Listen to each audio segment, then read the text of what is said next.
And Go ahead and state your name. I'm Veda Bodily Arve. What else do you want? Born November the 15th, 1904 in Syracuse, Davis County, Utah. Could you tell us something about your early life there in Syracuse on the farm? Well, I grew up as a child, and some of my earliest recollections was the farm was raising beets. I was too young when I can remember him doing it, but my dad used to hire it done, and when I was older, he would go along and space the beets with the hoe, and then we'd go along and pull them out, single them out, and he'd do 2 rows at a time, and me and my sister would thin, and we'd do what we could, and he hired kids, the Walker kids and Uncle Fred's kids, and different ones to hoe them. Then he'd turn right loose and cultivate and irrigate.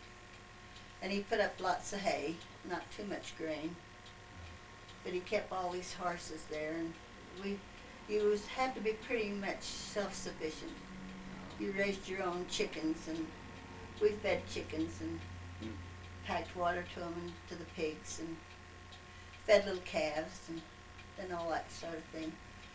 We had to wash on the board in a hand-turning washing machine, pack the water from the well out in front, fill the water tubs and the wash tubs and the boiler, and heat it on this cold stove.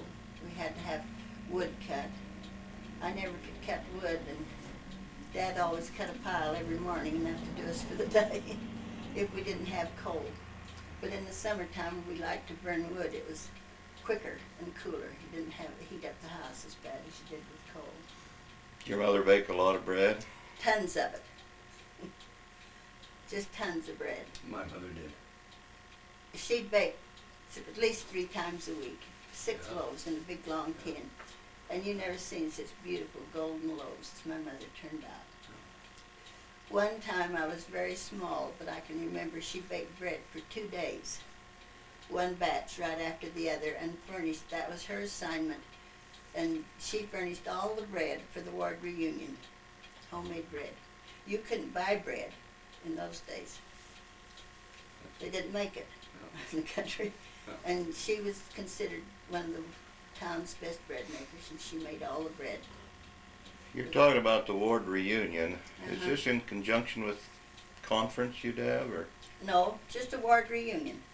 About probably the 17th of March or some certain day when they was celebrating the Relief Society anniversary or something. I don't remember, but they always had a ward reunion in the spring.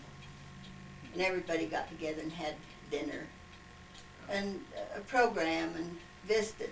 Is it a bazaar like too, where they had quilts you could buy and stuff like that? I don't remember that so much. I don't recall whether they did or not. And I think if they had, I would probably remember, because both my grandmothers were such fancy work doers, you know, knitted and did handwork. And I don't recall if they did. But I remember my mother making all that bread. Oh, yeah.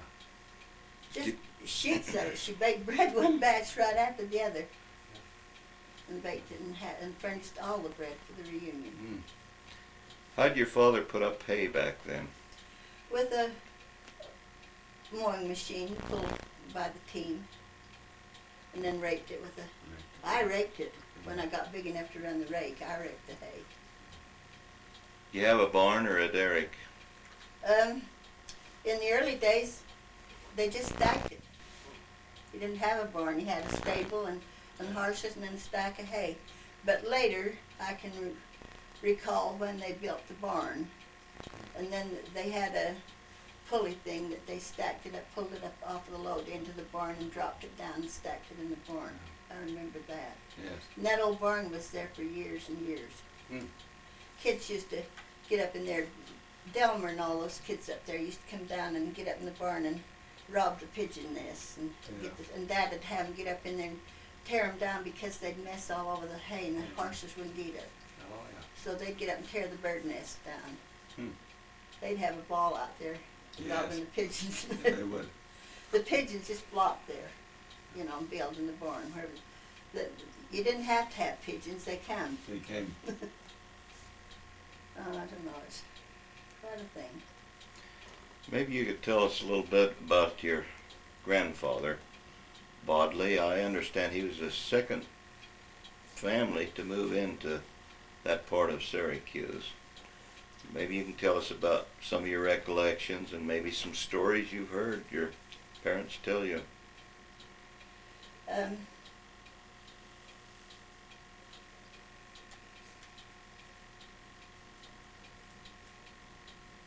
I can remember him. I used to walk along, hold of his hand. I was just a little shaver, maybe 4 or 5 years old down here. He was, I don't know, he was a different man. He was kind of, to me he looked like a tall man, but now I don't think he was on any more than just a little bit more than average height. But I don't know, he was a dignified looking man. He had, when you looked at him, he was somebody. You know what I mean? He was just a little bit different appearing than the ordinary. Maybe it's because everybody, when we'd go out, they made a fuss over Grandpa. He always got the handshake, and everybody was happy to see him, and he was congenial, friendly. Granddad was a mixer.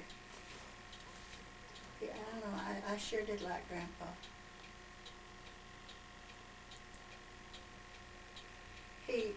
He was in everything. I don't know, they wouldn't hardly do anything in the war unless they consulted Grandpa.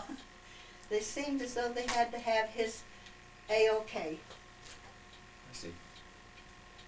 In those days, there were certain people that they looked up to. They used to go up to Brother Cook's a lot too, and talk to Brother Cook. Which brothers? Is this Samuel? No. Or William, I should say. Joe Cook's dad. Oh, David. Yeah, David Cook, the old gentleman. Now I can remember him. I used to go up there quite a lot when I was older. It was Berta and Doris and play around, and I went there when I was just a little girl, about this high, 9 years old, to be exact. And that old building across the street that was the schoolhouse, and they used to have church there, but they didn't when I was big enough to remember. They'd give up church there.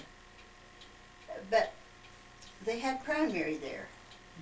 And all us down below the bluff of the hill went there to primary. And there was the Schofield kids and the Walker kids and some Barton kids lived back in the field there, and all the Walkers and the Millers and Uncle Fred's and all the Billses and Cooks and Trees and all the little streets all went there to primary. Johnny Waite's family? Yeah. And Sister Thurza Hanson, that's Joe Hanson's mother. They lived up the lane, and she was the president of primary, and Sister Maggie Wilson was the first counselor, and Mother was the second counselor, No. I can remember. Maggie Wilson was the daughter of, or a sister of David and a daughter of William Yeah, she Cook, huh? Yeah, she was William Cook's daughter, and she was David Cook's sister, and she married, and it was before my time, and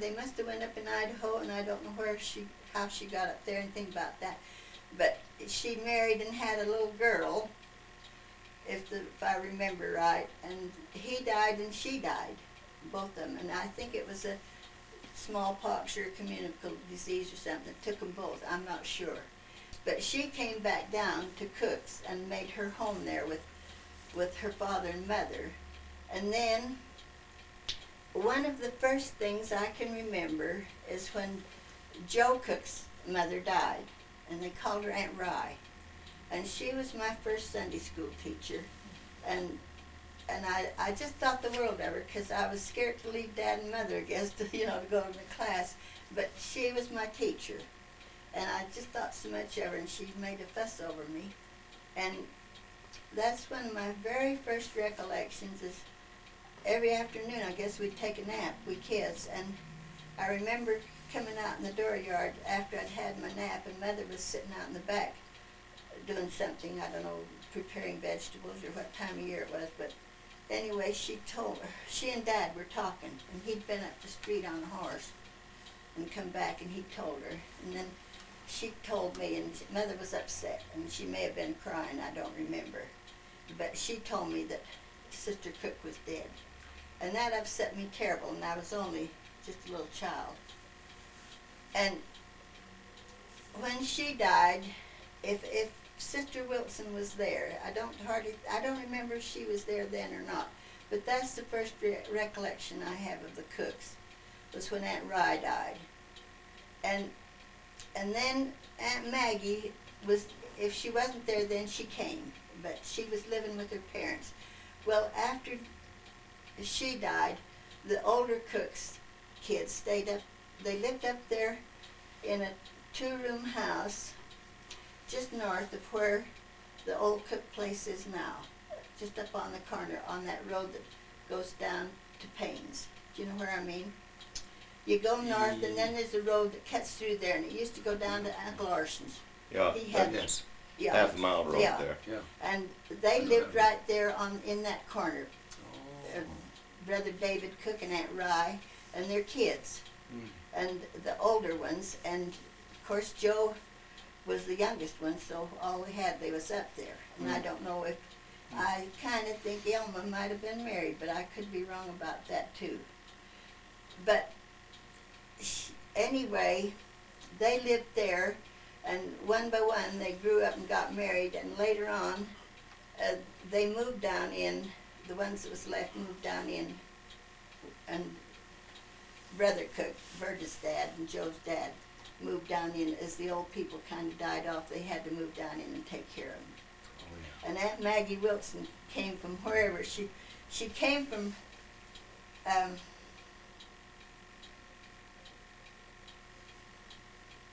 was going to tell you the name of the little town up there in Idaho. I went there not long ago. They lived in Idaho up there somewhere, and her husband and her baby is buried up there, and she is. And I could kick myself to think that when I was there that I didn't go find somebody that would have taken me to their grave, if it's even, but I don't know if it's even marked now or not. But it's in the cemetery up there at, it's east of Blackfoot, not too far up. I'll have to ask my sister-in-law when she comes down.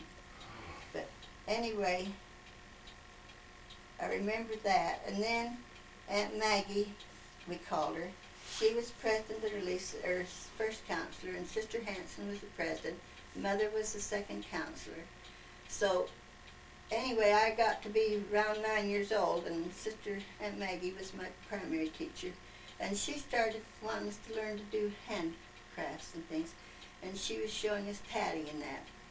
And I wanted to learn to tat so bad, and she started teaching me, and it's difficult to learn. And so she'd teach me all she could when we was to primary. And then after primary, I'd coax Mama to let me go home with her and learn a little bit more of it. And she'd instruct me at her home. But she was living with her father and mother then, and they were old, really old. But I remember that little old man with chin whiskers and, beard, and that little gray-haired lady and just a little knot of hair up on her head. But they'd always come with a cookie or a piece of bread and butter with jam on it and give to me. Both of them were from Scotland. Did they have a little brogue? I don't recall that too much. They didn't do a lot of talking. They just kind of went around their business, and I was more around Aunt Maggie because I was more familiar with her. But they would be there fixing a meal, and it seems to me like the Brother Cook, we called him, was feeble, quite feeble. And they didn't live too long after that, I don't think, because after a while she was there alone. And then as years went on, Brother Dave Cook, we called him, who's Joe's dad, he and the girls moved down in there with Aunt Maggie in the old home. I remember that because I used to go up with Verda and fool around with the kids up there. But I think one of the reasons I liked to go up there was because when I went to go home, they always gave me a bouquet of flowers. Aunt Maggie would go out and pick me a few.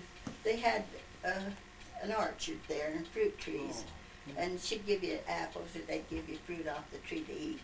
but there was bulbs and flowers growing all out, and violets all around, and daffodils and that, just growing out in the trees. And she'd go out and pick me a little handful of flowers, and I've always loved flowers. When I was a little tiny kid, I didn't want to pick them to pull them to pieces. I wanted to take them home. I loved them. And that's one of the first things I can remember about my childhood is all those little bouquets I got from up to Cook's. Oh, yeah. Good.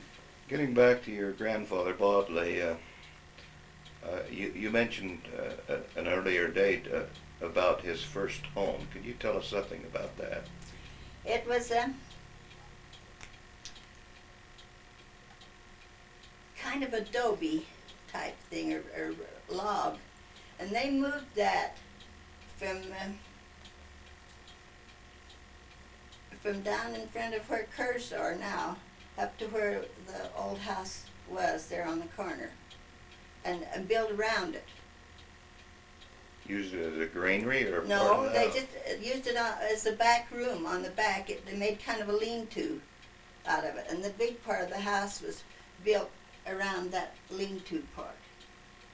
And Any of his children born down in the log cabin where it was? Dad was. Who else? Dad was the first one. All after Dad. Aunt May Compton and Uncle Fred and Aunt Jane would have been born over in Caseville, I presume that's where they came from. But Dad was the first one born in Syracuse, and he was born down there. Is he the fourth child? Yeah. There's Aunt May Compton and Uncle Fred and Aunt Jane Walker. And then Dad. And then Uncle Earl and Aunt Belle.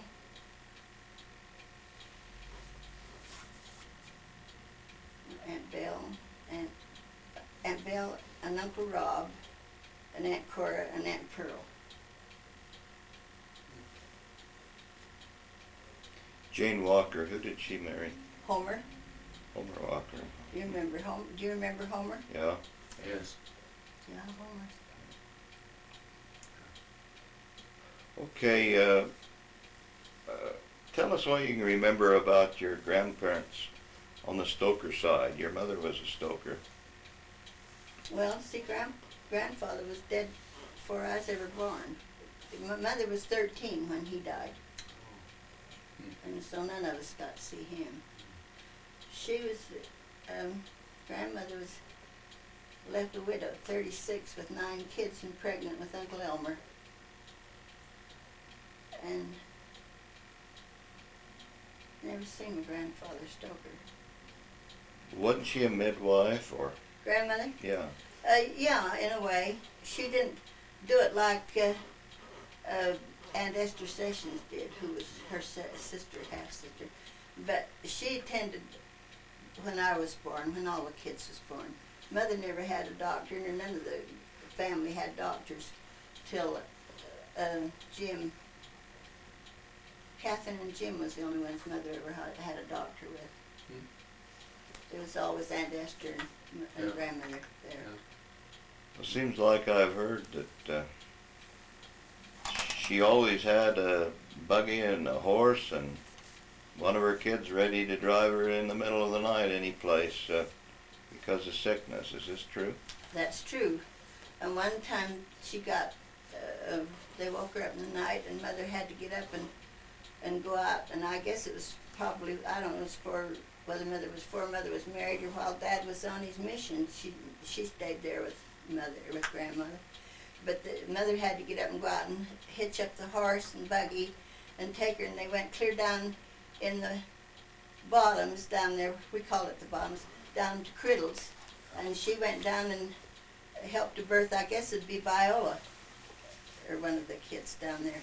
And it was a blizzard, snowed all the way, and she said and they couldn't see a thing. And they took the lantern to keep their feet warm, put it in the bottom of the buggy, and then put quilts over their feet, and they'd light the lantern for heat to keep them from freezing to death. And finally it got so bad, and they couldn't see where they was going, and the horse was scared, and he was balking. He didn't want to go. It was such a terrible night, and the woman was needing him, so Mother got out and walked, and held the lantern and picked the way and walked most of the way down there. And when she got there, she said she nearly froze to death. And grandmother went in and they took the horse and put it away, or Brother Criddle did, or somebody. And then when the baby was born, the next morning when they could leave, they went home. And Mother said that it was just snowed so deep in the mud. She said that it was, well, years ago the roads was muddy. Wagons pulled through mud clear to your knees. We didn't have hard surfaced roads for sure. And them check holes would get way deep. Sometimes you get hung up and couldn't get out of them. But she said that when they went home, and Grandmother says that's one of the worst nights I ever put in my life, and Mother says this is the worst one I ever did. And she'd walked a big part of the way and led the horse to keep Grandmother safe, and so they wouldn't get tipped over and hurt. Now, is this when William Criddle lived down? Yeah, when he lived in way down the bottom, yeah, up above your place there. north, straight north. Right up there, pretty close across the street. It wouldn't be right straight across, but maybe just a little bit north from where the old Sims place is. You know, where Forrest Sims. Yes. Well, they lived there in Criddle's. I don't know if that house was on the east side or not, but it must have been because it's an old house. But Hanson's used to live up the lane. You know where the Waits' old place was, up that lane? There's a lane that goes up through there. No, but Clayton probably does. Well, I don't remember the home, but I know where it's supposed to be.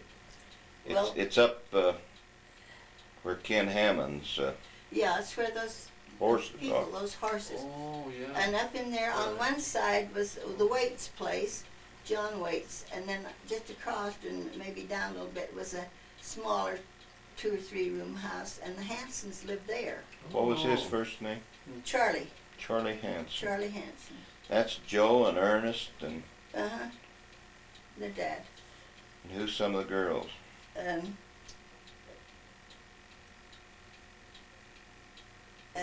Thursday.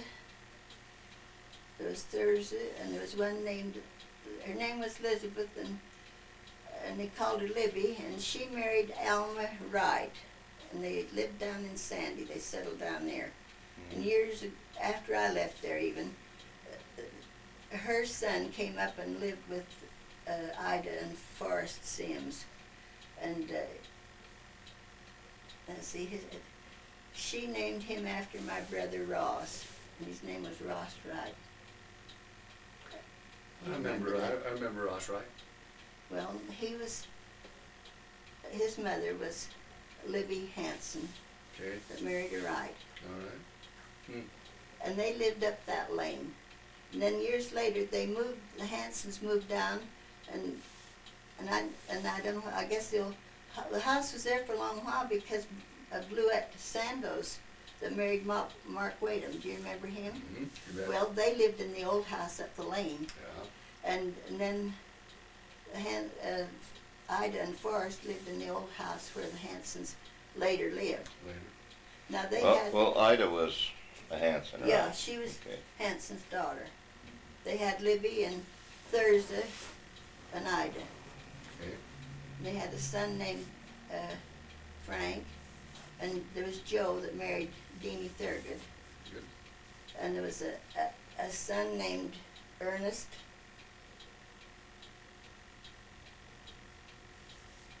There was another one. Ern Hanson married Millie. I remember. You remember Ern Hanson? Sure. Millie Criddle. Yeah. And there was another one, Quincy Hanson. I don't know where he went or what became of him. Don't recall. His name was Quincy Hanson. Since we've been talking about some of those that lived down in there, you mentioned Orson Bybee. He had a brother-in-law, I think, that lived there. Someplace. He was sort of raised by him.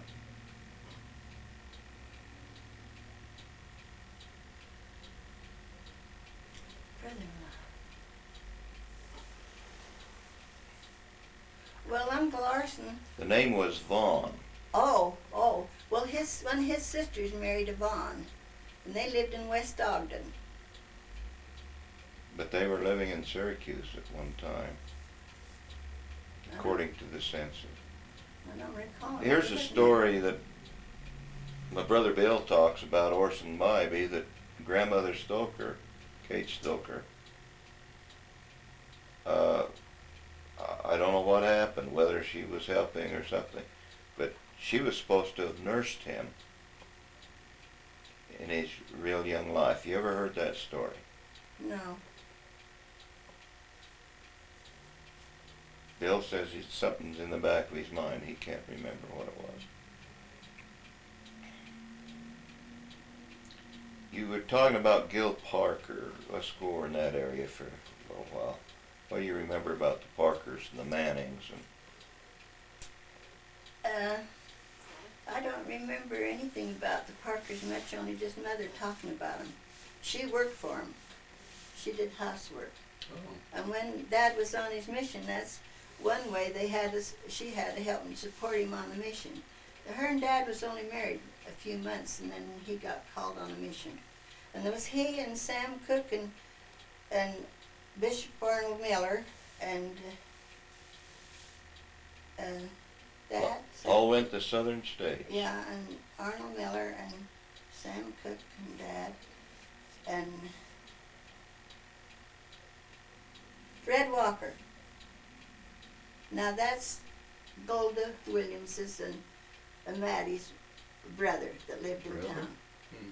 And the four of them went. And I don't know whether Fred Walker went with all at the same place or not. But the three went back to the southern states. But Dad never did see much of Brother Miller nor Brother Cook, Sam Cook, all while he was there. They was so far away, and you see, they walked in those days. Yeah. And Dad walked thousands of miles. I'd give anything if I just had his missionary diary and the writings that he brought back. And see, they kept them for years and years and had them in the old trunk. It was all of his missionary books, all of his books and Right. everything, and they all went up in the fire when the house Mhm. burned. We don't have a thing that my dad had. I just sat here days and days and just long. Mhm. If I could just got in that trunk Yeah. and pull out some of that stuff that he had there. Yeah. It'd be all of his old books that was so precious would be to me now, but they was all destroyed in that fire. Mm.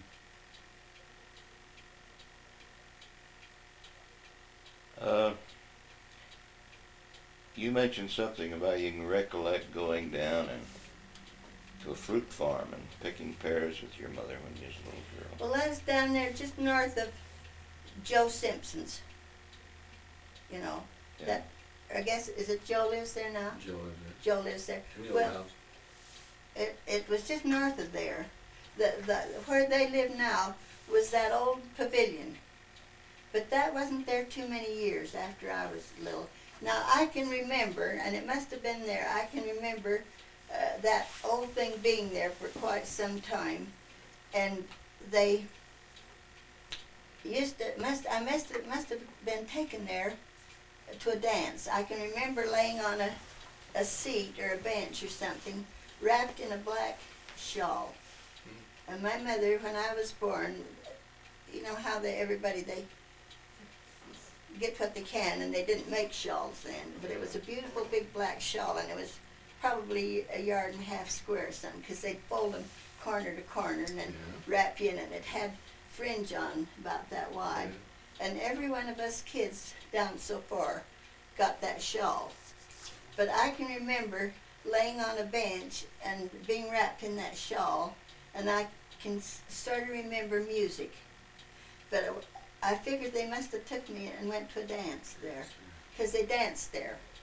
But it didn't happen too long, because when I was big enough to remember a lot, it was done away with and kind of being dismantled or tore down. Now there was some people came in there. I understand they used part of that for the warehouse for the canning factory. You remember anything about the canning factory? Yes, a lot about it. But I don't remember that. The canning factory was up there by Cook's on the spur. But I don't remember them using that down there. I guess they didn't do it too long, or else I would have remembered. I think it burned down. Yeah. But then I can remember being in the seat of the going sitting there and Mother getting a bushel of pears done off of that in that orchard. But it was a fruit orchard north of there. Was Simpson's there at that time? Oh, no. No. There was, I don't know, the first and only ones that I can remember was a family named Snap. And they came from Camas. And I don't know how long they lived there, but I don't know. But their boy shot himself. And when that happened, they took him back to Camas or wherever I'm sure it was Camas up in that county up in there. I'm sure it was Camas. Yeah. And when they took him back to bury him, they took him back there. But soon after they moved, they didn't keep the place. I don't know if they owned it or was buying it or returned it or what. They moved out. And I don't remember who came there next, really. About I guess there was others lived there, I don't know, but then my next recollection was Jack Simpson coming there. And he came there and brought Edith as a bride, and see, some of their kids is getting up in years, so they was there a long time. About when would that have been? Well, their oldest kids are older than Doris. It'd be Myron, wouldn't it? Myron, I think he's the oldest. I think it was Myron. And I'm not sure whether my mother went down there and helped when he was born or not. But she went with when one of the Simpson kids was born, and it must have been Myron, I'm not sure. But Edith nearly died. It was such a difficult birth, and then I don't know whether they got Dr. Tanner out there after that or not. I can't remember. But they're the next ones I can remember there. And then Jess and Verna came across the street. Yeah. I remember him. I don't remember her. In looking at land records, this Dickie Adams owned the salt works and the bathing resort and these fruit farms in there. And when he died in 1915, James Simpson bought this land. Maybe James Simpson was Jess and John's Well, it was father. their dad, their father and mother. Oh. And they moved there and Right. stayed a while, but they didn't stay too long of a time. And then they went back to Hooper. They were from Hooper. Yeah, Okay, that's good. all those Simpsons came from Hooper. I see. And I remember the old couple coming there, and they had a daughter that stayed with them for off and on, and she was married to a Hull, and her husband died. And my husband Horace could tell you more about them because he was well acquainted with them out there. Hooper. Yeah. But they came, but then they went back. But this Lottie, we called her Lottie Simpson, but her name was really Hull. Her husband died. She didn't have any family when he passed away. And she used to come there and stay with Jess and Verna and Jack and Edith a lot when the kids was little. And her folks was still alive then, and she'd leave them for a few days and come over to Simpson's there and stick around. But see, the Simpson kids, the oldest Simpson kids would be riding in the school wagons a little bit. They'd come up from there. And all the Bill's kids and the Kerr kids come up on the corner, and Mother picked them up. And then everything north of there, Edna Cook and Doris Cook used to ride up to the schoolhouse. They were teaching up there then, and they rode up, and they'd come there and and wait on the corner and get the ride up to the schoolhouse, and then they'd get off there at night. She'd let them off on the corner and then go south, and she'd go as far as Miller's and then come back. Mother did that for years. Well, since you started on that, tell us a little bit about what you can remember about the old school wagon. Well, it was just a wagon with seats on either side, board seats, just like a bench. and bows on it and a cover on it and steps. It was Oh, yeah. they had steps built on the back, so you went up 2 steps and got in. And they had a door that slid over the. Dad had it fixed so that the box was stationary, like, you know, and there was a door that closed, so she was pretty well closed in. Oh, But I don't know, Mother. After they moved the school wagon up there, we got our ride up there ourselves, and when they closed the little school across from Grandpa's, and the first year we went, me and Ruby Walker, now they lived right across from where Catherine and Harvey lives, in that house that's there now. Aunt Jane and Uncle Homer lived there. And Ruby went to school, and she was older than I am, and then I was next, and then May was old enough to go. I think May was in school then. But anyway, we didn't have any way getting up there, so Dad and Uncle Homer fixed up an old buggy, and they bought an old nag of a horse between them, and one week Uncle Homer would harness her and hook her up and put the hay on the back, and they got together, Aunt Jane and Mother, and had quilts and wraps to go around us. And they would heat the bricks in the winter, oh, yeah. and they'd get the buggy all ready, and then she'd come down and pick us up and take us to school, and then we'd have to pull in the back of the schoolhouse there, and then hitch her, the horse, and then tie her up and feed her and go to school. And then at night we had to go hitch her up and drive home. And Uncle Homer would take care of the horse one week, and then Dad the next, and they traded off. And we did that for, well, I don't know if it was 1 year or 2, but I know it was 1 year. And then in the first year, I got out of school. They didn't keep the little grades as late as they did the upper grades. So I would get out of school an hour and a half ahead of Ruby.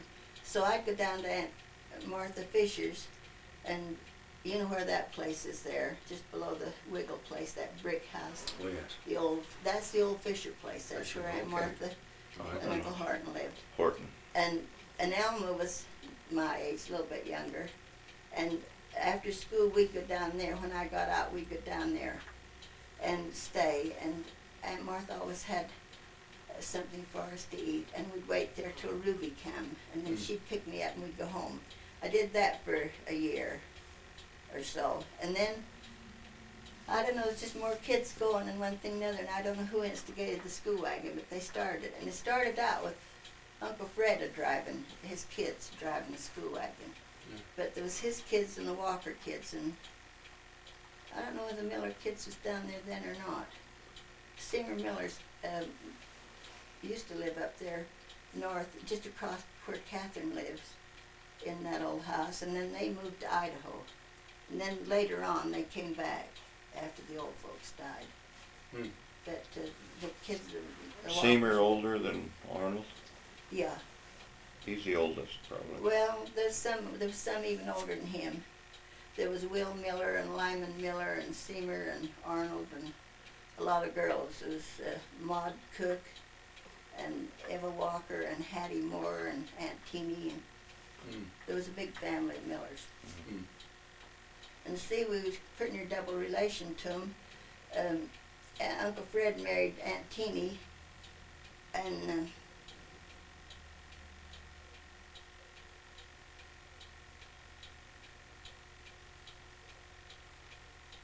we was double relation to some of them. Uncle Fred married Aunt Teeny, and Uncle Earl married Mary Ann Cook, and Dade Cook married Maud Miller. So back and forth, we was related to a whole bunch of them. Yeah. We called them all Uncle and Aunt.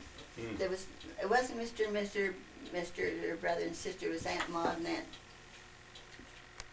Dade, or Uncle Dade and Aunt Maud, and then there was the Moores, Hattie and Harv Moore, and Aunt Teeny and Uncle Fred.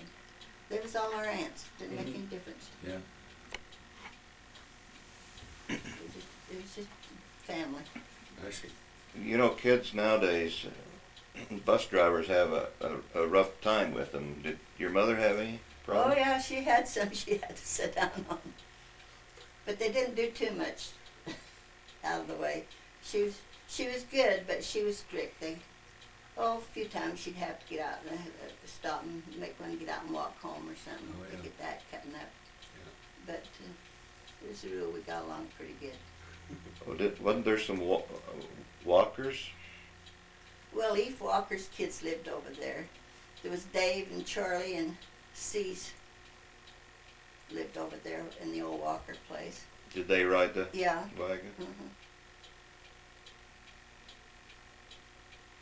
And then Uncle Fred's kids, the younger ones, I don't know whether Earl and Arnold was still in there then or not. I don't think they were. I think they quit school. They was quite a bit older. But Vernon was my age, and Eddie, they rode. Oh. And sometimes they didn't. When they got bigger, they'd have a horse. Yeah. And so they'd ride their horse and go up and Yes. gallop up the road and wouldn't ride the school wagon. But it was quite a few girls. There was us, and there was the Miller girls. There was Mary Miller and us, and on up. And then there was the Bills girls that lived down the street. Oh, yeah. Down there, and there was 3 of them. Mm-hmm. Is it true that all you had to do was marry one of the Bills girls and you got 40 acres from Ed? I've heard that, but I don't know if it's true or not. He had a lot of land around there, Yes, didn't he did. Well, he had all that down there where their home is, or where Rulin lives. He had all of that. And then he owned all that up there where that new housing area is. Yeah. We called it Flats. Yeah. And he owned all that, I don't know how many 100 acres. And it goes clear through the mall, It doesn't went it? clear through, over there on where Hamlin? yeah, that's where Blantina and them got their land. They inherited that. And what about down by Sandoz and Well, Bacon Clans? he owned that too, I guess. Huh. And on Yeah, the that's and a on the lot of south land. side of the corner, southwest, he owned that because Sandoz's lived there, and they were his relatives. George Sandoz was a nephew of Ed Bills. You knew that, didn't you? I knew there was some relation. Well, George Sandoz's mother was Ed Bills' sister. They came from Switzerland. Switzerland, French-speaking part. Yeah. And they had relatives that lived out in South Hooper, down in there by, well, I don't know if the people, none of them live there anymore, but it was south, just on the old East Road in Hooper, and there was some, their name was Gennard. Some of them called it Ginyard, but there was a family of them, and they were related to Mrs. Gennard, and Ed Bills was wife, was sisters. Ed had 2 wives. His first wife was named Georgine, and she died when Mary was born.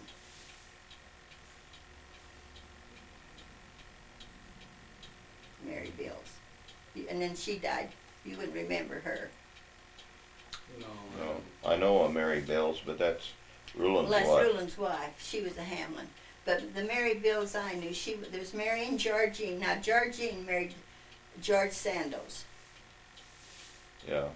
and he was a distant relative of hers. They were second cousins or something. George and Georgina was.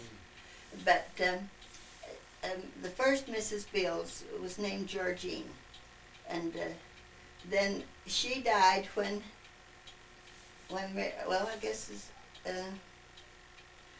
it was Mary and Georgine. I don't remember whether Georgine was born after or not.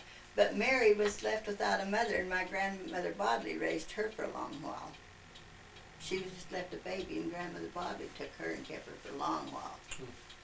And Ed married this other lady, Angelique, and she was the second wife, and she's the mother of all of his other kids. Well, how are they related to Coopers? Some way. Well, Marguerite Sandoz married that Heber Cooper. the only way they're related is through the Oh. Sandos. Oh, okay.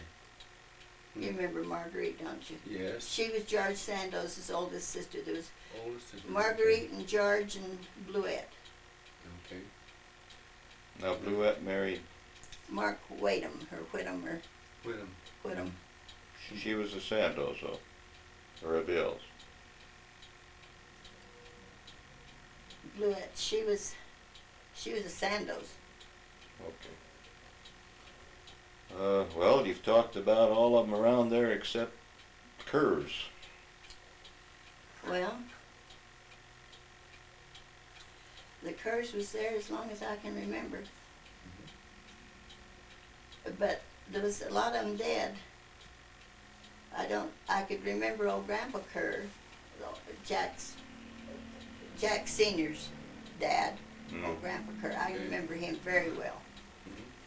But Grandma Kerr, we called her. I never knew her. She was dead, and she may have died after I was born, but I never knew her. And there was a girl that died too, I think. Aunt Cora always talked about her, but I never knew her. All I ever knew was Jack and Eva. Okay. But I can remember they kept the grandfather there, Jack's dad. He lived there with them for years after. Oh. He was just a little short fellow. I can remember him. I remember going there when he died with Mother. I was a good-sized kid, maybe even pretty ready to get married or something. I remember going down there, and Jack and Eva lived there, and they just had about 2 rooms and a lean-to on the back or something. I remember they had him in his casket in one of the rooms. They cleaned everything out, and I remember going with Mother to view him. They owned all that land, 80 acres, over to next to Cook's, I guess. where they do now. Uh-huh. The other day you mentioned something about your dad and his milk rot. Could you tell us something about that? I sure can. Through Uncle Osro, he helped the Dad to get well, they had so much milk around there and no place to get, to dispose of it. I don't know what they did before that. I can't remember. But anyway, Uncle Osro helped Dad get a milk rot established. And Dad had rigged up his wagon and a team of horses, and this is something he had to do every morning, was get up and get 6 head of horses ready in the wintertime. And he'd have to have 3 head on the wagon, and Mother'd have to have 3 head on the school wagon. When the roads was muddy and the check holes was so deep that you couldn't hardly pull them out, they'd put the 3rd horse on with, it had a chain hooked to the back of the wagon, you know what I mean? There were running gears on the back. Chain went up through and fastened to the 3rd horse, and then it was fastened to the team. Do you know what I mean? I think I do.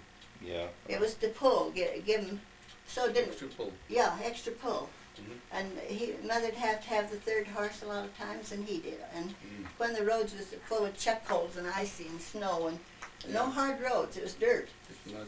mud roads. He'd get up and get 6 head of horses fed and watered and ready to go that early in the morning. And I don't know if he went west or south to Miller's with milk or not. I kind of doubt it. But he went over up to the corner where Uncle Eli and them lived, and he went west to Edville's, and he pulled into Edville's. And I'm not sure whether he went up to Cook's first or if he never did. I can't remember.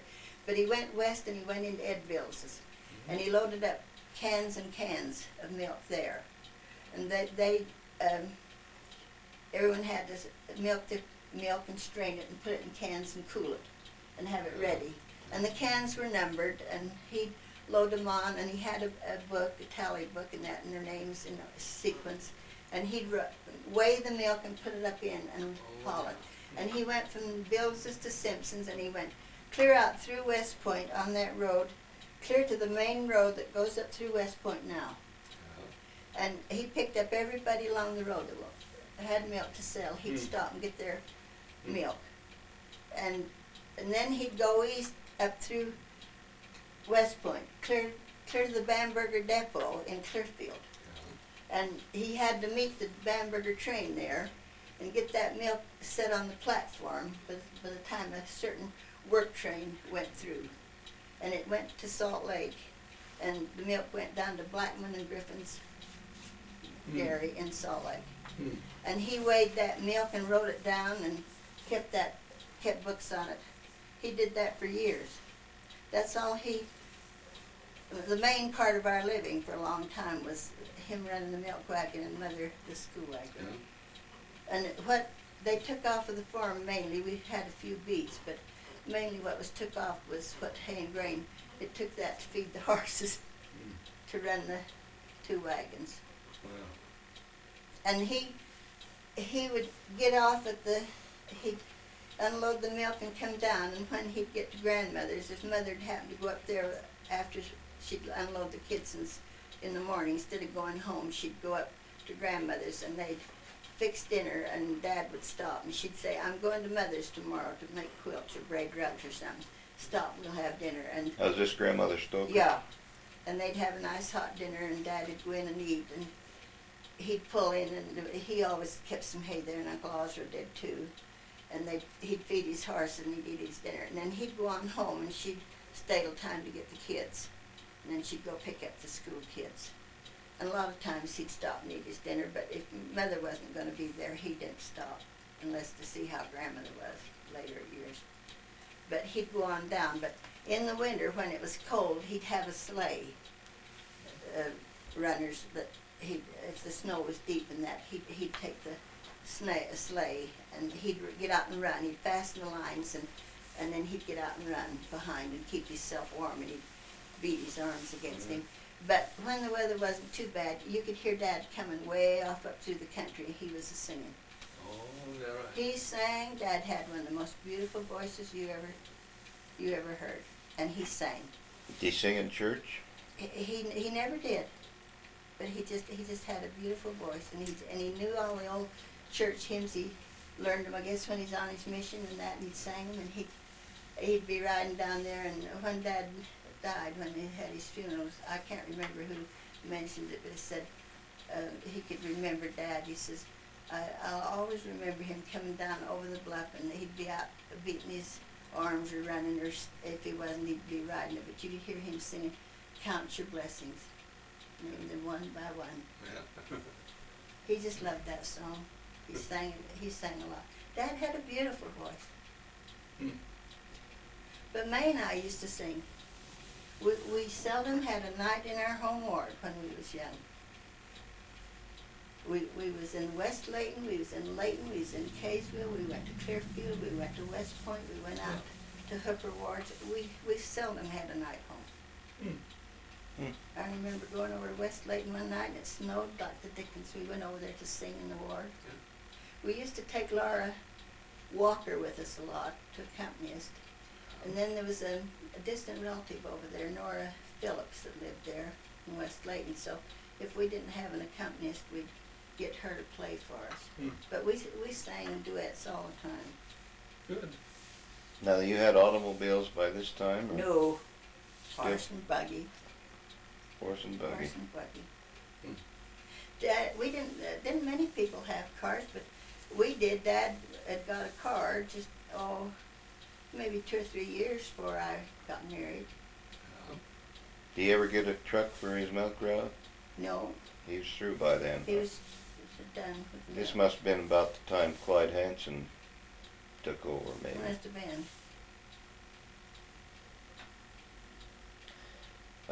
You haven't said very much about the little old school that was down across from your grandfather's. You went there, I started there in school the first year when I was 6 years old.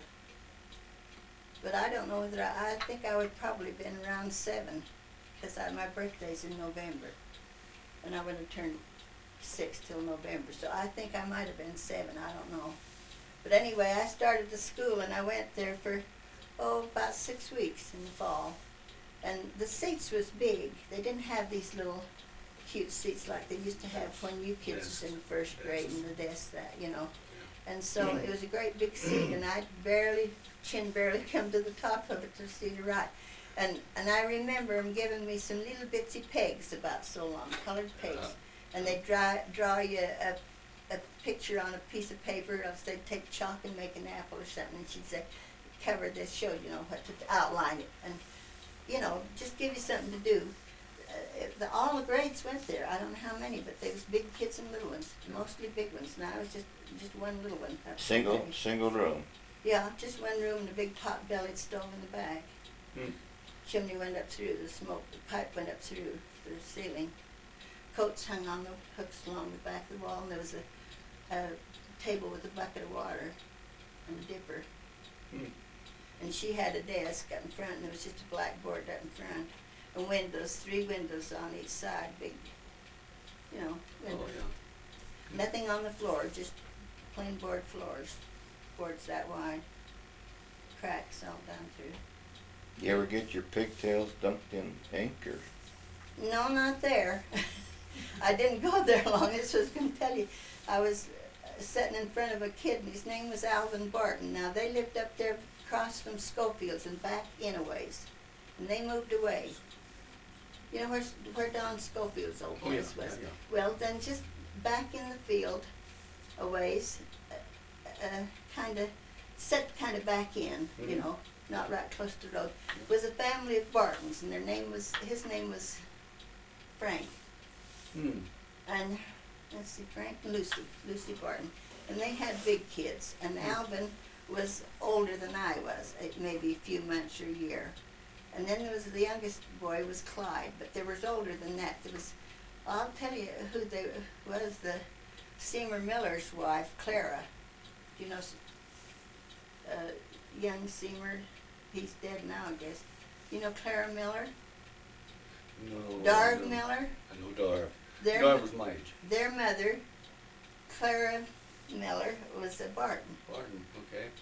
Well, anyway, this one boy, Alvin Barton, was a little older than I was, a few months maybe, and he was sitting behind me. And the teacher had me sitting out in front. Now, she was Ray Kidman, and she boarded to Grandpa's across the street. She boarded there. And she had me up in the front seat, and I was using these pegs to draw, outline something. And I just turned around like this and looked at him, you know. I wondered who was behind me, and he spit in my face. Boy, that hurt me so bad and made me so mad. And it was soon recess, so when recess come, I went outside to play, and there was no kids my age to play with. There was big galoots. Yeah. Went to school there. Yeah. And Dad was across the street to Grandpa's. Grandpa and Grandma lived there then. And he was there. He rode up on a horse to visit with them. And he was standing out in front, and they was all out there yakking, and I went over and started to cry. And he wanted to know what's the matter, and I told him Alvin Barton spit in my face. And I says, I'm not going to school another day. And I didn't. That ended it. Grandpa and Grandma stood right there, and they said, I can hear Grandpa say, Joe, she's too little to go up there and mingle with them great big boys and the big kids. He says, you better keep her home. He says, she's too little. He says, she can't mingle with them and go up there. He says, she's too little to go up there. And so I didn't go back. And the next year, he says, keep her home. And next year, May will be big enough to go with her. See, May was a year younger than me. And so May will be old enough to start school, and we'll do something about getting them there. Well, then the next year, as I told you, Uncle Homer and Aunt Jane and Dad and Mother, they shared the horse and buggy, or got it together, and sent us up to the big school. Yeah. But I don't remember, I think that was the last year that school was there. Grandpa must have, I can't remember that much, but I think he said something about things are going to change or something, but they did change. I think that was the very last year they had it there. I don't remember any of the kids because they started the school wagons and getting their own way going, whatever. Yeah. And Uncle Fred's, when Vernon and them was going to school, I don't remember about Arnold and Earl so much, but Vernon was my age, a little older. But when they was old enough to go up to the big school for a while, they moved up to Idaho. And they was up there maybe a year, or I don't know how long, or two years. And then they moved back They went up there and homesteaded some land, but Uncle Fred come back, didn't make it. But we soon started going up to the big school. But we went to primary there in that schoolhouse building for years. Hmm. And we didn't go to church. We had to go up to the big church. It was the old red church house they had there that burned down. Yeah. We started going up there. Oh, yeah. I don't ever remember going to church in the old schoolhouse, but Dad did. They used it for church. Went to church there. But when I was born, they didn't. What was school like up where the school is today? There was about 2 rooms across the back of the brick, as I recall. And then there was a room out, kind of jutted out in front. It's kind of in a T shape. And in the front, the principal always had his room. And when I first started going up there, one of the maybes, I believe it was Arson maybe, had he was a principal and he boarded with Grandma. And they said before that Ella Dibble was there, but I don't recall her being there. But they had, and then the school, and then I recall there was a frame, I don't know, it's 1 room or 2 rooms, set down right next to Rampton's fence. You know, where the Rampton's property, well, you know where the schoolhouse property is. Well, right next to the Rampton's fence, there's this little low, it might have just been 1 room, but a teacher always had the little grades down in there, or out in there, and the bigger grades went up in the big part. And there was, I guess there'd be about 3 teachers up there.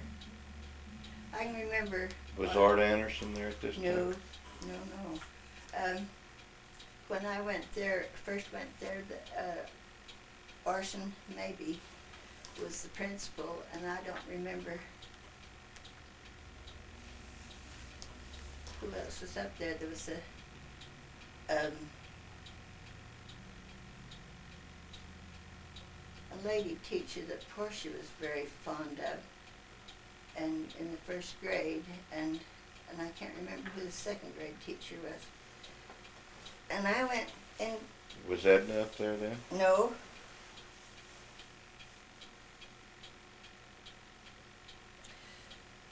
Edna didn't come up there till years after, a long while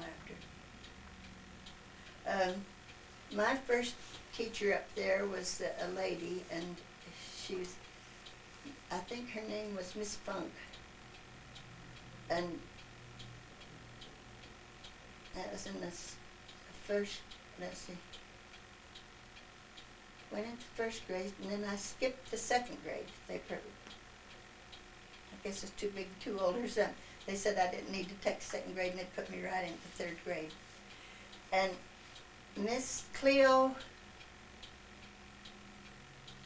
Olson was my first teacher. And I can't think who was the principal there then. He was a dark-complected man. I'll think of it years from now, I guess. Then, when I got into 4th grade, I had a teacher by the name of, first one over in there was Maud Sorensen. Then the next year, in the 4th grade, I went into the 3rd, skipped the 2nd, I went into the 3rd, and it was Cleo Olson. And then the next year it was Brian Birmingham, and he was from Bountiful. Now most of those teachers either lived at Beezer's or Aunt Esther's. They boarded, and Aunt Esther would keep women teachers, and the Beezer's would take them in. But Bri Birmingham was my first teacher. And then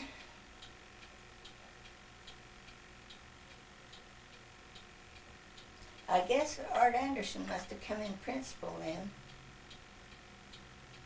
But after him, if I recall right, let's see, there's Maud Sorensen and Hannah Beck.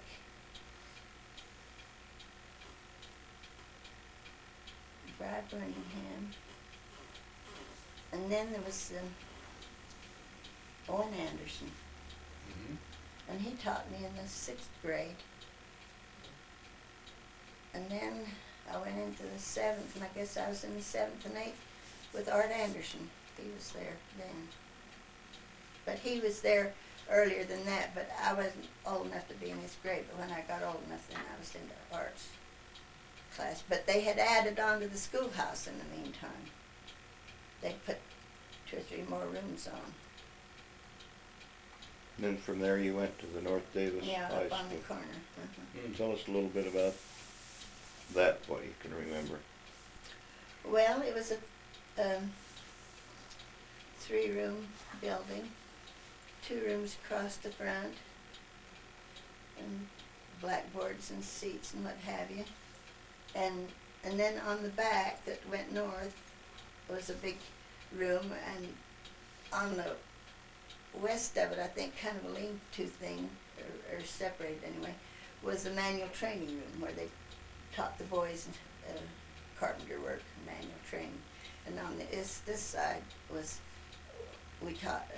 she taught sewing, cooking, the lady teacher. But we had 2 teachers up there, Cyril. And George Manning used to come up from Hooper, teach music once a week. I've got a picture down in my basement. I'll go down and get it if you want to see it. It's all the school kids in an operetta. It's quite a big picture. I think Alma Fisher sent it to me not too long before he passed away. And Owen Anderson's on that, and all the kids I went to school with, Portia and Rampton kids, Joe Cook, and we was all in an operetta in their costumes. Yeah, we could do that. We could maybe take a break here and turn it off and let you get those pictures, and then I can zero in on some of these pictures. Okay, I'll go down and get them. I know you'd like to. Well, we're moving, I think. Let's see. Hope I can get them all. What do you want? Just a... Just pick out some Oh. that we would know.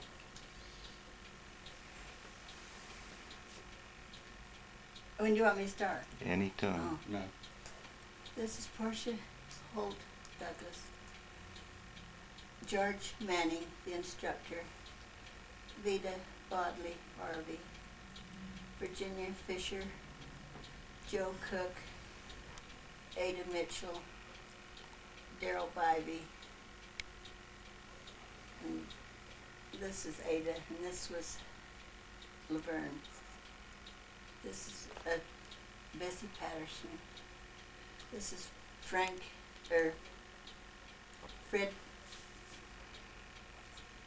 Parker, Rhoda Walker, Owen Anderson,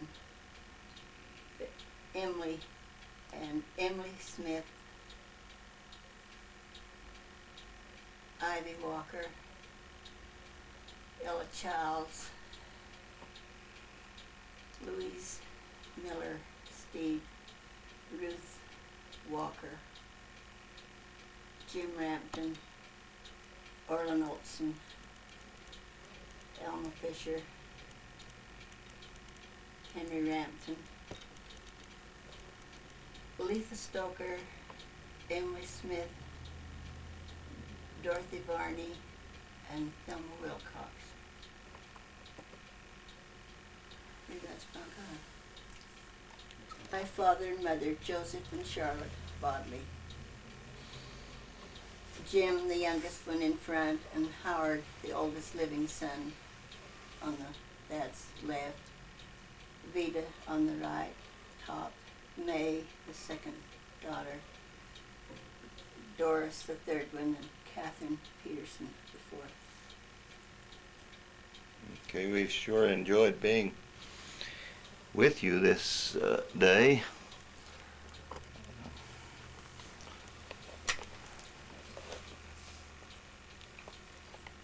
I'm going to go in on you again for a few minutes, if it's okay.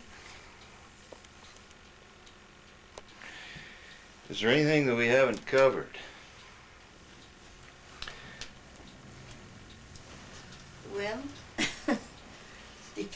I don't know what you want.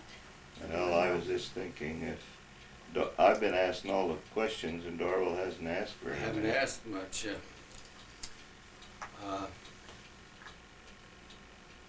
seem to have covered everything. I can't think of any more to ask you. This schoolhouse you talked about first, where was that located now, just for my edification, The first schoolhouse, that you were talking about? right across the street from where Willard Bambro lives now. Okay, On the east On the side. east On the east side, side, okay. right straight across the street. okay. And it was there for years and years. And then, I think after Uncle Eli, they quit using it for any activity at all. I think Uncle Eli stored hay in it, or somebody did.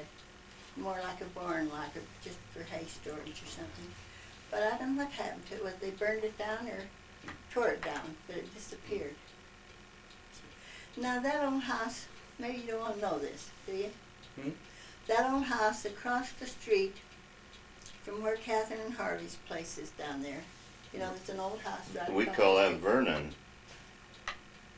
And then Parley Hamlin lived there. Yeah, but that is one of the oldest places in Syracuse right now. Is that right? That is one of the oldest buildings. Hmm. Who built that? I don't know. It was there when I was a tiny girl. I don't know whether it was there before I was born or not. I doubt. But as far back as I can remember, and it wasn't a new house, but when I was big enough to walk up and down the street to go to Grandpa and Grandma's, it was there. Wow. And Schofield's, old Wilford Schofield had something to do with it, if I recall right. Is he the one that was sort of mute? No, he was an old bachelor. He never married. And he lived there, you know where those little houses, just east of Catherine's going up the road, you know, toward the church house, there's a cluster of little houses in there. Yeah. I think that was on Don Schofield's property. I think he finally owned it. But there's a bunch of little white houses sits along there. I don't know who live in any of them. But Wilford, it was Tom Schofield's brother, and he never married. And he had a house sit way back in the field. And he lived there for years and years. And then he finally died. He's just an old bachelor. But he ran all that ground. And then he used to come down the street in his wagon with the team, and he'd go down the road a ways south of us, and then back up in, there was a gate, and he farmed all back up in there across the street from us. Oh, yeah. And Wilford finally died, and they took him to Beaver to bury him. That's where the Schofields originated from, was down in Beaver County. Okay. Yeah, we've talked to Don and he's mentioned that. Yeah, and, Yeah. and Don would be Don's uncle. He was a brother to Don's dad. Would he have owned that hunk of land in there? Yeah, he owned part of that Schofield land in there. He owned the land back up in there somewhere, because he farmed And probably a half a mile to to the south. Yeah. until it hit to Fred Bodley's Yeah, farm. and I don't know who lived in that house, who built that house across from Catherine's. It's always been there. Since I can remember day one, that house was there. Hmm. And, Yeah, we'll find out. and I can remember that Harv Moore lived there, and he married Aunt Teeny Bodley, Uncle Fred's wife. He married Hattie Miller, one of the older Millers. She was a sister to Aunt Teeny and to Bishop Miller and Eva Walker. You know who I'm talking about, don't you? Yeah, I think so. Well, Harv Moore lived there when I was a tiny baby, when I was born. So that house must have been there before I was born, because I was born in 1904. And Mother's always told me, and it was just a little story she told, that when I was a tiny baby, newborn, and laying on the bed, that Hattie Moore come down to see her, and she brought LeGrand Moore, that was her oldest boy, but he was a year, 2 or 3 years older than I was. He was running around anyway, big enough to run around. And she brought him down to see me, and Mother had me all bathed and fixed up pretty and laying on the bed asleep, and he went up and grabbed my hand and bit my finger, and she said he nearly took it off. And I was just a little tiny newborn, and she said they had to go up and get Aunt Esther to come down and check it and see, but if they'd have to take me to a doctor. But now that house would have had to been there then, because Hattie and Harv lived there, and I was a newborn. So that's one of the oldest places in Syracuse, is that house. Now the Walker store was functioning when you was a little girl? Oh, yeah. How about taking us for a tour through it and tell us as much as you can remember? You mean the one up above? No, Now, there was two Yeah. Walker stores. the one down Well, the below. one down there was just it was a two-room building, just kind of high, a gable end in the front like, and had a window, pretty good sized window on either side. And it had counters, one on this side and one on that side. And over on, as you went in the door, it faced the south, and as you went in on this side, they kept yardage in bowls, yardage of cloth, and overalls, and men's shirts, and a few pairs of shoes in boxes on shelves. Whatever they had, they kept on that side. Then on this side was a counter, and it had the scales, and I don't think they had cash registers then. They put their money in a drawer in little tills or something. It had a showcase that they kept chewing tobacco and stuff in it, and it was glassed in. They kept it away. Then they had another showcase farther down that they kept cheese in, and they used to cut you your cheese. You told them how much you wanted, and they had a knife, a cheese cutter thing. It sat on well, the cheeses used to come about that big around, wrapped in, they're wrapped in, made in cheesecloth. You know how they made old-fashioned cheese, I guess. Anyway, they had this knife. You'd pull it down, it'd cut you out a block of cheese. And they kept that all covered with cheesecloth to keep the flies off. There was no refrigeration. They had an old refrigerator, a wooden one. I'm sure you've seen them. They're old now, but you had to have ice in them. They had a big ice box in the back that they kept meat back there. You could get little fresh meat like Winnie's and link sausage and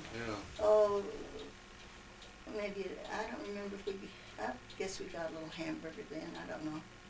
If you wanted a roast, you ordered it, and then when he come down from the upper store, he'd bring it, and then Dan run both stores. Yes. And if you didn't want to go clear up, why, he'd come down so many days a week and bring supplies. And if you wanted a roast of meat or something, you'd tell the storekeeper to get you a roast, and then you'd go up when he'd come and buy it. Any of the other brothers work in the stores?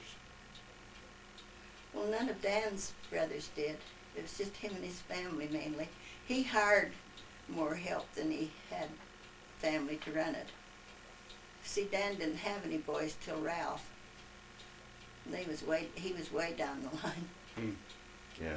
And I remember Laura Walker ran the store that part of the time. Laura. You remember Laura Walker? Well, that was the oldest store down by our place. Down there. Well, Dan owned them both. Yes, I know that, yeah. But Dan used to, the Hansons, Ida Hanson used to clerk in there, and Thurza Hanson, her older sister, clerked in there. Oh, yeah. And Lucille Schofield clerked in there. She was the oldest see. Schofield. She clerked in there. Just the big girls that weren't yet married, he hired down in there. Oh, They yeah. lived close. Mattie and Golda Yes. both worked in the store. Oh, yeah. Took their turn. Hmm. And then later Julia Tree, he hired her, and she used to walk along the Bluff Road every morning and walk down there. Yeah. Or else in the winter her folks would bring her. And Now there's two Julia trees. yeah, this is Julia up on the bench, and the other Julia was the Fred Trees down. The other Julia was Well, which one married Arnold Bodley? the Julia that was up by Willie's. That's the one you're talking about. Yeah, and Julie worked there. The other Okay. one didn't. Hmm. The other Julie Tree married a Gregory. She was Wilf Tree's sister. Yeah. Were their fathers brothers? Yeah. Hmm. Edward and Edward and Fred. Fred. Hmm. Edward lived up where Len Jensen lived, someplace there. Is that right? Across from Charlie Barber's? Right on the corner there, just kitty cornered from Charlie Barber's. That's where Ed Tree lived. Probably where Chick Walker Yeah. lived. Yeah. And then the Willie place was the other. It was farther on, just farther along the road. Their home was back in there. But when R.C. built the Willie's store, it was just a little garage or something up there when he started that. That was years and years later. Yeah, I can almost remember that. Yeah. I was going to say that's a long while after I was married. Yeah. Well, we appreciate all of this, Veda, and we'll see that you get a copy of this. Do you have a videotape? No, but I've got a VCR? friend that does. Oh, The girl across the street's got Yeah. one. Yeah. I hope everything went well. This is the first time I used my new little camera Oh, well, I hope it does too. for Christmas.